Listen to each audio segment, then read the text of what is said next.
hanggat may negatibo kang puso at kaisipan, hindi mo makikita ang milagro ng Panginoon.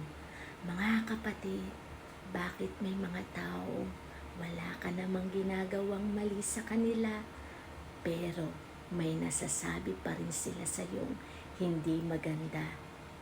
Bakit nga ba?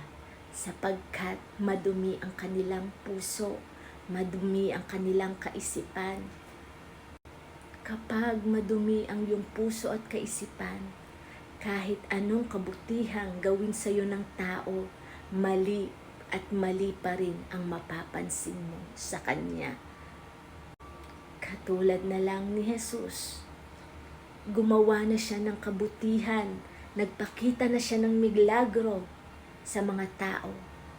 Pero dahil sa inggit, dahil sa alam nilang mas higit si Jesus sa kanila, anong ginawa nila? Siniraan nila ito, hinusgahan, pinaratangan ng masama. Kaya kung ikaw nakakaranas ka nito, huwag kang malulungkot, kapatid. Magiging biyaya pa ito sa iyo, sapagkat kapag nalampasan mo ito, tsak yun, may biyayang nakalaan para sa iyo ang Diyos. Kaya huwag kang mapapagod maging mabuti. Umiwas ka, manahimik na lamang.